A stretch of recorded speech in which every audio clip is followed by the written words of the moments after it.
What is a creative mind? Oh. How big an answer do you want? As big as you want it. See, the English word mind doesn't say anything, because it's just one generic word which does not describe different dimensions of what the mind is. Mind is not just one something sitting here and doing something, okay? There is really no such thing as mind. In the yogic culture, there is no mind. There is a physical body, there is a mental body. Because what you're calling as mind right now is a certain combination of memory and intelligence. There is memory in your body, more memory in your body than you can imagine. If I have to get at you again, it's okay, I'm picking on you, okay?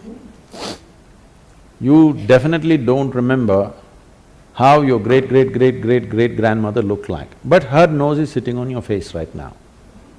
Yes? You don't remember a thing consciously, but your body remembers 100%. How 10 generations ago your grandmother was, your body still remembers. 1,000,000 years ago how your forefathers were, your body remembers, isn't it? It's not forgotten and it's not going to forget. Your mind is not capable of this kind of memory. Your body has 1,000,000,000,000 times more memory than your so-called brain. This whole shift towards the brain and intellectual process is a European malice. They gave too much significance to thought. This has happened because they lived under a subjugated society, religiously subjugated society, where you're not supposed to think anything except what's written in some book, otherwise you're dead. They lived like this for a long time. Because of this, when they got little freedom to think and manage to live, they started celebrating their thought too much. Let's understand the context of thought. You can only think from the data that you already have gathered. That means you can never think anything new. You can recycle it, you can rehash it, you can produce permutations and combinations of it, but you cannot think something absolutely new. It is not in the nature of the thought to come up with something new. It can only recycle the past. That means, if you dedicate yourself to your thought process, if you enshrine your thought process, you're ensuring nothing new ever happens in your life. So thought need not be celebrated like this. That's why in this culture, thought has never been given so much significance. What you think is your psychological drama. We don't think much about that because it's your drama is important for you, somebody else's drama, it's important for them. Everybody thinks their drama is the most important drama in the universe. This is everybody's experience, because they're so identified with their own psychological drama. This psychological drama should not determine the nature of your life, because this is just a small happening compared to the life process. Life is a much deeper intelligence than intellect. We can look at… the yogic system looks at the mind as 16 parts. Those 16 parts are further broken and they're taken up to 84,000 parts. But now if I talk about 84,000, already there's a segment which says no, so I will make it 4. I'm taking away 80, okay? I'm being fair to you. Only 4. 4 fundamental parts. One is the intellect, which we have in modern world, in today's world, we are unnecessarily giving too much significance to intellect and we will pay an enormous price for this. You will come to a place where you'll know everything, but you'll know nothing of life significance, really. Today you will see this happening to children. For the first time, this generation you see, 10, 11-year-old or 12-year-old children, they look bored. When you were 10, 11, you did not know what is boredom, it was not possible. It was too exciting to be alive and looking around. You will see 10, 12-year-old children all looking bored because they've seen the cosmos through their phone screen. They know it all. And especially in the Western countries, you will see this happening at 8, 10. They're really bored. You will see in the school buses, they're all sitting on… bored.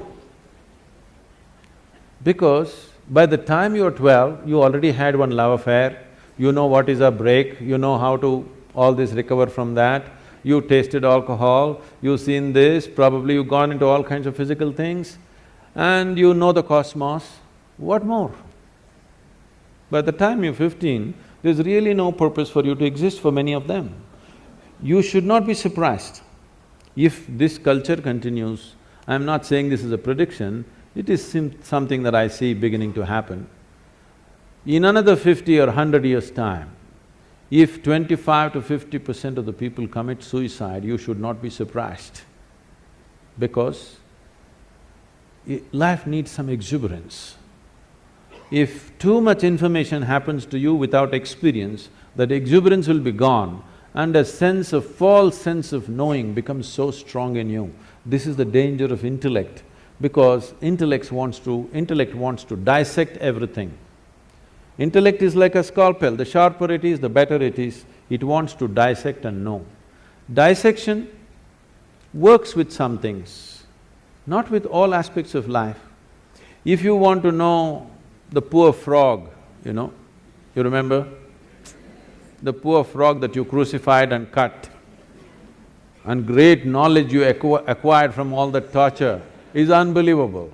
How much knowledge you know. For the torture that frog went through, how much knowledge you have acquired is quite unbelievable. All that you got to know. Now you got interest, suddenly you got interested, the mother that you had ignored, you want to know your mother today. Please get yourself a sharp knife, start the dissection. You may know everything about her liver, kidney, heart, but you won't have a mother left, that's all. So life cannot be known by breaking it up. You can know physical things by breaking it up. You cannot know life by breaking it into pieces. But this is the nature of the intellect. The whole modern science has evolved from human intellect. Because it's produced technological benefits, you can't argue against it, because people, Yeah. they think they're scientists, they know nothing about science. They're just enjoying their iPhone. They think they're scientists because they can do this. No, technology is fine, it's brought much comfort and convenience, but it will not bring life to us. So intellect is like this.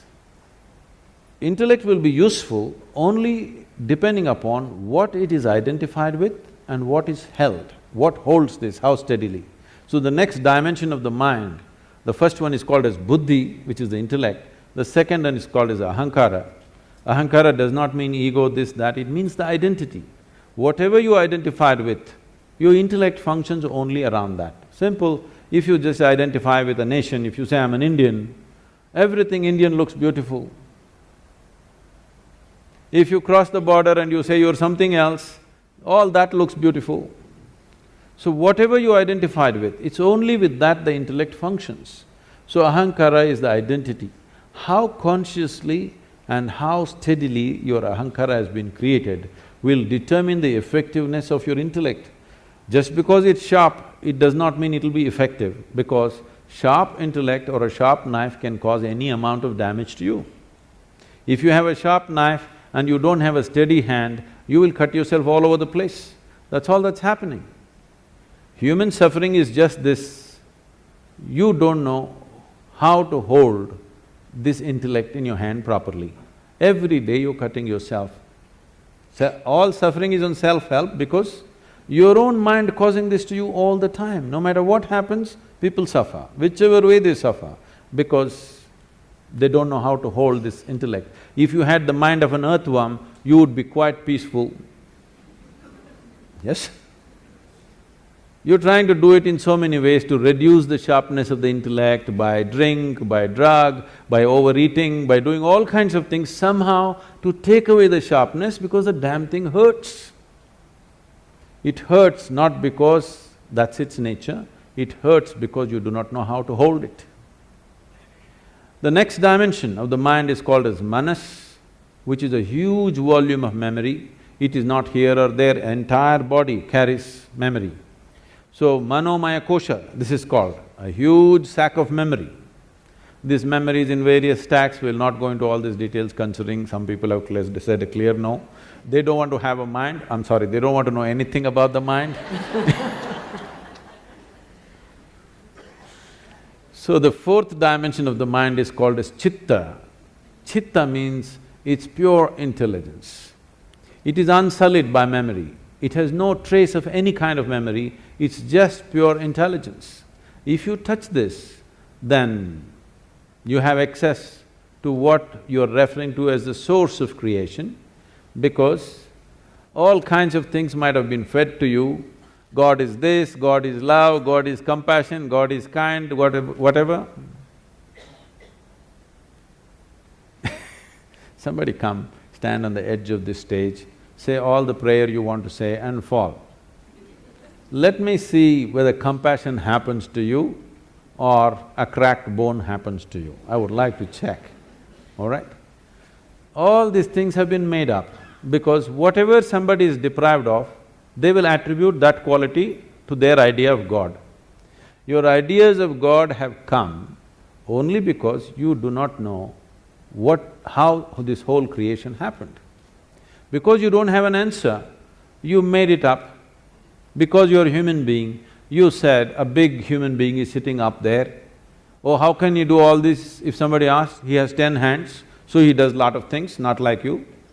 Whatever, it's all right for children. But essentially because you do not know how creation happened, you are coming up with explanations. So that which is the source of creation, don't believe what I say, what anybody says. Pay attention to one piece of creation. Just take a flower, pay attention to this, pay an attention to a leaf or an atom or an ant. All you will see is phenomenal intelligence beyond anything you can imagine, yes? But nobody told you God is intelligence. But this culture has said this to you in many ways. They told you Chidakasha, Chidambara and so many things to tell you if you touch your chit, the whole existence becomes yours. Everything that's worth knowing is right here because you have access to the source of creation. So these are the four dimensions of your mind. Unfortunately, the modern education thinks by just feeding information and keeping the intellect reasonably sharp, everything is going to happen. No. You will rip this planet apart looking for well-being. You may lose the planet, or you may manage to go to another planet and start your work again there. But well-being will not happen. If well-being has to happen, you have to dig a little deeper into this one, otherwise, no.